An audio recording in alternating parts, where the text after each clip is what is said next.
Hello दोस्तों। BSSC जो आपकी इंटर लेवल एग्ज़ाम है, जिसके लिए अपन जो है डेली बेसिस पे आपको क्लास भी दे रहे हैं। मैथ्स की अपनी क्लास हो रही है। इसके अलावा साइंस की अपनी जो है क्लास रेगुलर है। साइंस में सेल जो है कोशिका, उसकी थ्योरी की 2 क्लास हो चुकी हैं। आज जो है एमसीक्यूज जो सीजीएल लेवल में पूछे गए हैं, देख सकते हो आप। ये जो पहला ही क्वेश्चन है ना, एसएससी सीजीएल 2019 में, एसएससी सीएचएसएल एग्जाम 2016 में आया हुआ क्वेश्चन है। तो सारे जो क्वेश्चंस मैं करवाऊंगा वो प्रीवियस ईयर होंगे, याद रखिएगा भाई। कोशिका से संबंधित जो भी आज तक जो भी क्वेश्चन पूछे गए हैं ना, वो अपन देखेंगे। देखो, पहला क्वेश्चन है, कोशिका का वैज्ञानिक अध्ययन को क्या कहा जाता है। सबसे इजी क्वेश्चन है भाई। कोशिका का जो वैज्ञानिक अध्ययन है उसको अपन दोस्तों बोलते हैं आपके साइटोलॉजी। ऑप्शन सी जो है ना, वो सटीक आंसर रहेगा। कोशिका का जो अध्ययन है दोस्तों, वो आपका कहलाता है साइटोलॉजी। अपन ने क्लास में भी जो है डिस्कस किया था। साइटोलॉजी जो है वो कोशिका का अध्ययन कहलाता है, याद रखना है। चलते हैं अपन अगले क्वेश्चन पे। देखिएगा, अगला जो आपका क्वेश्चन है, एक शब्द आया है इसमें दोस्तों, टेक्सोनोमी। टेक्सोनोमी जो है वर्गीकी होती है, ठीक है। वर्गीकी बोलते हैं इसको, वर्गीकरण, टेक्सोनोमी। ओके, अगला क्वेश्चन। आई होप क्वेश्चन आपको मतलब कि समझ में आ गया होगा पहला क्वेश्चन। अगला क्वेश्चन देखो, मानव शरीर में कोशिकाओं की खोज किसने की थी। बहुत अच्छा और बहुत ही प्यारा क्वेश्चन है कि भाई जो कोशिका की खोज है आपकी, भाई आपकी जो कोशिका की जो खोज है ना, वो किसने की थी, आपको ये बताना है। मानव शरीर में कोशिकाओं की खोज किसने की थी। हर्बर्ट स्पेंसर, चार्ल्स डार्विन, जिसने डार्विनवाद का सिद्धांत दिया था, अल्बर्ट आइंस्टीन, ठीक है, और इसके अलावा रॉबर्ट हुक। तो आप लोगों को मैंने बताया था कि भाई रॉबर्ट हुक जिन्होंने जो है मृत कोशिका की खोज की थी, याद रखिएगा। रॉबर्ट हुक ने कौन सी कोशिका की खोज की थी दोस्तों, तो आपकी जो है मृत कोशिका जो है ना, इसकी खोज की थी आपके रॉबर्ट हुक ने, याद रखना है आपको। और एसएससी सीजीएल एग्जाम 2019 में क्वेश्चन पूछा जा चुका है दोस्तों। तो चलते हैं अगले क्वेश्चन पे। अगला क्वेश्चन आपके लिए है, देखिएगा, क्वेश्चन नंबर 3 पे आ गए हैं हम। ब्रिटिश वैज्ञानिक, भाई जो आपका रॉबर्ट हुक था, मैं लो बता देता हूँ इसका आंसर। रॉबर्ट हुक है, ऑप्शन है। ये कहाँ का था, ब्रिटिश था, याद रखिएगा, अंग्रेज था ये ना। ब्रिटिश ने 1665 में, इंपॉर्टेंट है ध्यान रखना, डेट जो है आपके, ये जो डेट है एग्जाम के लिए काफी इंपॉर्टेंट है, कि जैसे मृत कोशिका की खोज हुई दोस्तों, तो वो 1665 में किसने की, रॉबर्ट हुक ने की। कब की, 1665 में की, याद रखिएगा। बहुत अच्छा क्वेश्चन है। यूपीपीसीएस एग्जाम में भी क्वेश्चन आपका पूछा जा चुका है। आई होप क्वेश्चंस आपको अच्छे लग रहे हो, तो प्लीज़ आप सेशन को जो है लाइक जरूर कर दें। और मैं आपको फिर बता दूं कि जैसे बीएसएससी जो आपका इंटर लेवल एग्जाम है, उसकी निःशुल्क जो तैयारी है वो हम आपको यहाँ से करवाने वाले हैं। अगला क्वेश्चन देखिएगा, रॉबर्ट जो हुक था, उन्होंने कोशिकाओं की खोज उन्हें डैश में देखकर की थी। तो उसने जो है पतली कॉर्क के टुकड़े आते हैं, ठीक है, कॉर्क के टुकड़े में देख के किया था। ऑप्शन बी देखो, ऑप्शन बी सटीक आंसर हो गया। सीएचएसएल एग्जाम में क्वेश्चन आया हुआ है, ठीक है। अगला क्वेश्चन आ जाओ फिर। ये देखो आ भी गया है, मैंने आपको बता भी रखा है भाई। जीवित जो आपकी कोशिका है, जीवित कोशिका, देखो ल्यूवेन होक ने सबसे पहले स्वतंत्र जीवित कोशिकाओं की खोज कहाँ पर की थी इन्होंने, तालाब के जल में। किसमें की थी दोस्तों, तालाब के जल में, याद रखना है। ये भी है ना, पूछा जा चुका है क्वेश्चन भाई। सीएचएसएल एग्जाम 2017 में आया हुआ है। अब ऐसा मत कर देना कि भाई ऐसा क्वेश्चन तो नहीं पूछा जाएगा, ठीक है। लेकिन इंपॉर्टेंट उससे भी ज्यादा, ये तालाब के जल से ज्यादा इंपॉर्टेंट ये है कि जीवित कोशिका की खोज कौन करता है, ल्यूवेन होक करता है, याद रखिएगा। अगला क्वेश्चन, निम्न में से कौन सी सबसे बड़ी ज्ञात कोशिका है। भाई सबसे जो बड़ी ज्ञात कोशिका है ना, वो है आपके शुतुरमुर्ग का अंडा, ठीक है। शुतुरमुर्ग का अंडा दोस्तों 1 किलोग्राम से भी ज़्यादा भारी होता है। शुतुरमुर्ग का अंडा, ठीक है, ज़्यादा बड़ा होता है रे।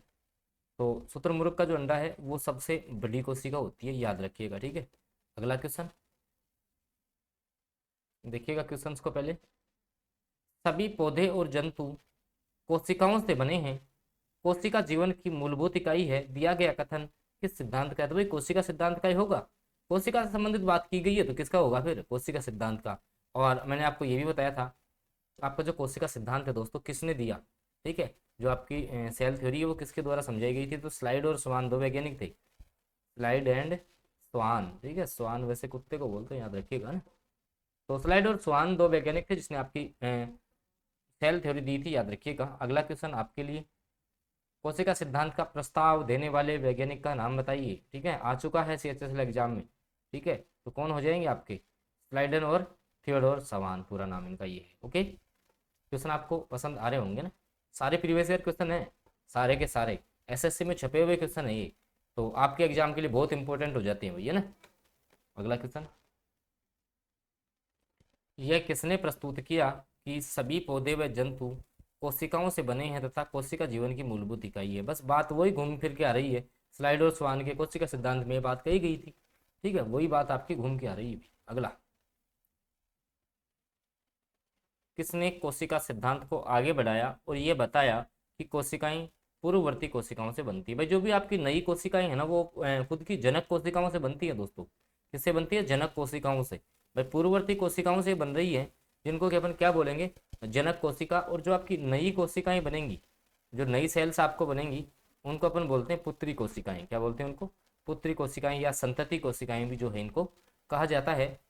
तो ये सारा जो सिद्धांत आगे का समझाया, या कोशिका सिद्धांत को जो आगे बढ़ाने का काम किया था, और जिसने बाद में जाकर के अर्धसूत्री विभाजन को भी समझाया था, वो थे आपके रूडोल्फ विर्चो का नाम आता है, जिन्होंने आगे आपके अर्धसूत्री विभाजन को भी समझाया था कि किसी जनक कोशिका से, जो आपकी संतति कोशिका है, उसमें जो आपकी कोशिकाओं की जो संख्या है या गुणसूत्रों की संख्या, वो आधी रह जाती है। ये आपके बताया था किसने? तो विर्चो के द्वारा ये बात बताई गई थी। जो मनुष्य में आपका अर्धसूत्री विभाजन होता है, ये भी आपको पता होना चाहिए। अगला क्वेश्चन देखिएगा, निम्नलिखित में से कौन सा जीव कोशिका सिद्धांत के अनुरूप नहीं है? तो आपका जो वायरस होता है ना दोस्तों, वायरस, ठीक है, वायरस जैसे अभी कोरोना वायरस काफी फैला था, ठीक है, तो ये कोशिका सिद्धांत की पालना नहीं करता है आपका वायरस, याद रखिएगा।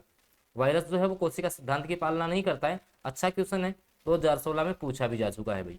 और फिर मैं आपको थोड़ा सा समझाना चाहूंगा भाई, अगर आप बीपीएससी टीचर एग्जाम, ठीक है, इसके अलावा किसी भी स्टेट से आप टीचर एग्जाम की तैयारी कर रहे हो, या आप बीएसएससी इंटर लेवल एग्जाम की तैयारी कर रहे हो, अन्य किसी भर्ती परीक्षा की तैयारी कर रहे हो, वह आपके लिए बिल्कुल निःशुल्क क्लासेज ये होती है। अब साइंस आपके चाहे से किसी भी एग्जाम में पूछ जाए, और एक एक आपको, आप ये देखिए, एक टॉपिक की 3 क्लास आपको मिल रही है।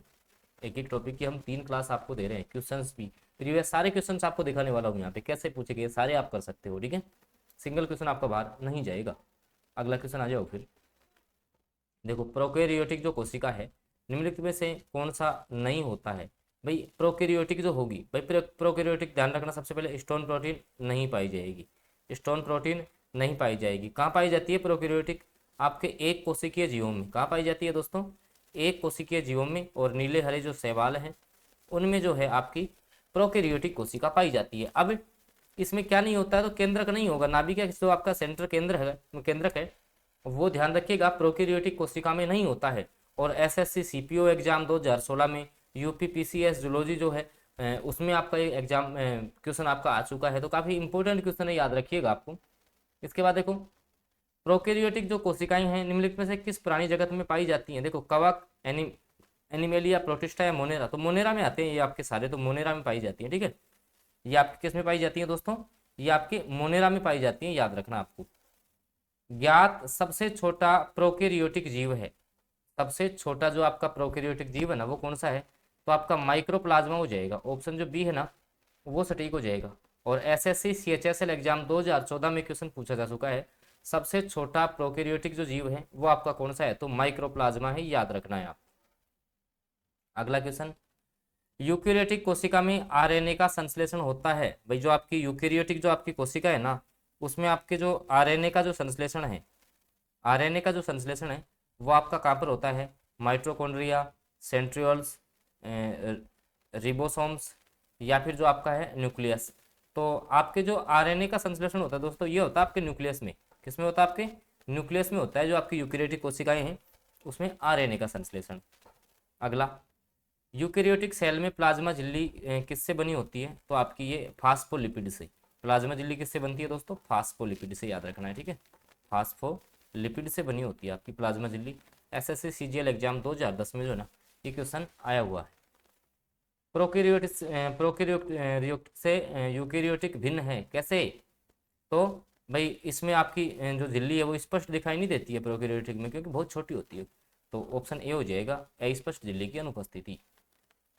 निम्नलिखित में से कौन सा यूकेरियोटिक कोशिका की विशेषता नहीं है?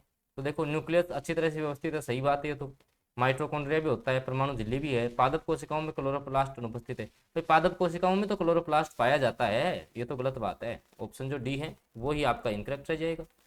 अगला, निम्नलिखित में से पादप कोशिकाओं का कौन सा भाग चयनात्मक पारगम्य होता है? ठीक है, कोशिका भित्ति, कोशिका झिल्ली, कोशिका ध्रुव। तो कोशिका झिल्ली को जो है चयनात्मक झिल्ली भी कहा जाता है भाई, छोटे क्लासों में आपने बहुत पढ़ा होगा। कोशिका झिल्ली है उसको चयनात्मक झिल्ली भी कहा जाता है, बी ऑप्शन के साथ आप चले जाएंगे। अगला क्वेश्चन, कोशिका झिल्ली की प्रवृत्ति क्या है? तो ये आपकी कैसी होती है? अर्धपारगम्य। इंपॉर्टेंट क्वेश्चन मानता हूँ मैं इसको एग्जाम की दृष्टि से। कोशिका झिल्ली आपकी कैसी होती है? अर्धपारगम्य। आगे देखो, ये जो सारे क्वेश्चन है वो अपन अगले सेशन में कवर करेंगे। तो अगर आपको ये सेशन अच्छा लगा हो तो दोस्तों प्लीज़ आप इसको लाइक कर दीजिए। चैनल पर फर्स्ट बार जुड़े हैं तो सब्सक्राइब कर लें। और आपको जो है BSSC इंटर लेवल एग्जाम की संपूर्ण तैयारी करवाई जाएगी, तो आप जो है चैनल से जरूर जुड़े। धन्यवाद।